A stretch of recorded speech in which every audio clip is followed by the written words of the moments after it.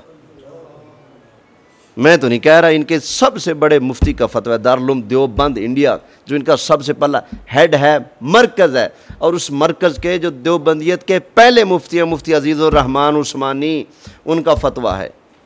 ان سے ایک اور بات پوچھی گی. ہمارے ہاں ایک امام صاحب ہیں, انہوں نے ولضالین پڑھنا شروع کر دیا ہے, تو لوگوں میں جھگڑا ہوتا ہے. لوگ کہتے ہیں ولضالین پڑھو, تو مفتی صاحب نے جواب دیا, کہتے ہیں اس شرارتی کو یہ شرارت کرنے کی اجازت کس نے دی؟ جب سارے مسلمان ولضالین پڑھتے ہیں تو یہ کون ہوتا ہے ولضالین پڑھ کر قرآن کو بھی بگاڑ رہا ہے اور مسلمانوں کے اندر بھی فساد برپا کرتا ہے؟ اور فتاوی دارالعلوم دیوبند میں ہی ان سے پوچھا گیا کہ ہمارے یہاں ایک بریلوی مولوی صاحب ہیں, وہ غیر المغضوب علیہم ولضالین پڑھتے ہیں جیسے ہم پڑھتے ہیں, کیا اس کے پیچھے نماز ہو جائے گی؟ کہتے ہیں کیوں نہیں ہوگی, اگر اس کے پیچھے نہیں ہوتی تو پھر مکہ مدینہ میں جا کر ان کے پیچھے نماز کیوں پڑھتے ہو؟ وہ بھی تو ولضالین پڑھتے ہیں. یہ جو تبلیغی جماعت والوں کے پاس کتاب ہوتی ہے فضائل اعمال, اس کے اندر بھی لکھا ہے غیر المغضوب علیہم نہیں ہے, بلکہ غیر المغضوب علیہم ولضالین ہے. فتاوی رشیدیہ میں ان کی کتاب ہے, اس کے اندر لکھا ہے یہ ولضالین ہے, ولضالین نہیں ہے. تسی حوالوں دی مارکیٹ نو چھیڑ بیٹھے ہو. الحمدللہ مارکیٹ ہے ہمارے پاس حوالوں کی. ہاں جی,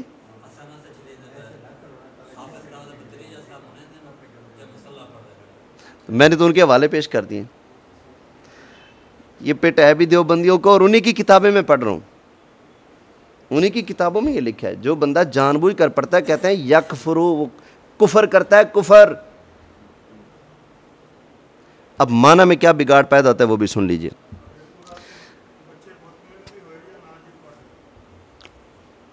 کافی حد تک مطمئن ہوئے انشاءاللہ تعالی. چلو شکر ہے جی. حاجی نیک صاحب نے تھپکی دی تھی, آج جی ہم تو ٹھیک کر کے آئے. بچیاں نو سمجھانا چاہیے کہ ہمارے لیے سب سے قیمتی رشتہ نبی پاک کا ہے. کسی اسکالر کے چکروں میں آ کر ہم نبی پاک سے بگاڑ دیں ہیں؟ جس کو ہمارے اوپر پیار ہے ہم ان سے پیار نہ کریں ہیں؟ اور بے لوس پیار کیا امت سے حضور نے, بے لوس, کوئی غرض نہیں, کوئی لالچ نہیں, محض پیار تھا امت کا. کہتے تھے یا اللہ ان کو بخش دے, بخش دے, اتنا پیار کر کے گئے. اچھا ابھی ترجمے کا فرق بتا دوں بس. یہ جو ہے نا ولضالین, ضالین بڑا ہے ذل سے. کس چیز سے؟ ذل سے. ذل کا مطلب ہوتا ہے سایہ. کہتے نہیں بادشاہ کو ذل الہی, کیا کہا, ذل شاہ, ذل الہی بادشاہ کو کہا جاتا ہے. بھئی اللہ کا, جیسے اللہ ساری کائنات کا بادشاہ ہے, یہ اللہ کا نمائندہ ہے, یہاں پر ذل الہی ہے, یہ یہاں کا بادشاہ ہے ہمارے جسموں کا. تو بادشاہ کو بھی ذل کہا جاتا ہے. ذل کا معنی کیا ہے؟ سایہ. کیا ہے؟ قرآن میں الم تری الی ربک کیف مد الظل. جب ولضالین پڑھیں گے تو زوئن سے بن جائے گا نا, کیونکہ زوئن کا مطلب ذل, اور زواد کو بھی وہی بنا دیا, زوئن بن گیا نا. پھر تو ضالین پڑھیں گے تو زوئن بن گیا نا. تو زوئن بن گیا, زوئن سے جب بنائیں گے تو بنا ذل, ذل کا مطلب بنے گا سایہ. اب اس کا ترجمہ یہ بنے گا اہدنا الصراط المستقیم صراط الذین انعمت علیہم, ان کی راہ پر چلائے رکھ جن پر تو نے انعام کیا, غیر المغضوب علیہم ولضالین, اور جو تیری رحمت کے سائے میں ہیں ان کے راہ پر بھی نہ چلا. بیٹا تو غرق ہو گیا. ذل کا معنی سایہ, جو تیری رحمت کے سائے میں ہیں ان کی راہ پر مت چلا, یہ معنی بنتا ہے. پھر کتنا بڑا کفریہ معنی بن رہا ہے. حالانکہ معنی تو یہ تھا یا اللہ اپنے پیار تود کھڑنے کے لیے لازماً ولضالین ہی پڑھنا ہے. ہماری ضد میں آ کر فقہ حنفی کی کتابیں بتاتی ہیں نبی پاک کا نام آئے تو شروع کر دیا. اگر ہم ضالین پڑھتے تو پھر تم نے تو پڑھنا تھا نا ولضالین. تو ضد میں آ کر مسئلے نہیں چینج کرنے چاہیے. اللہ ہدایت نصیب فرمائے. آمین بجاہ النبی الامین صلی اللہ علیہ وسلم. شروع کر دیا. اگر ہم ضالین پڑھتے تو پھر تم نے تو پڑھنا تھا نا ولضالین. تو ضد میں آ کر مسئلے نہیں چینج کرنے چاہیے. اللہ ہدایت نصیب فرمائے. آمین بجاہ النبی الامین صلی اللہ علیہ وسلم.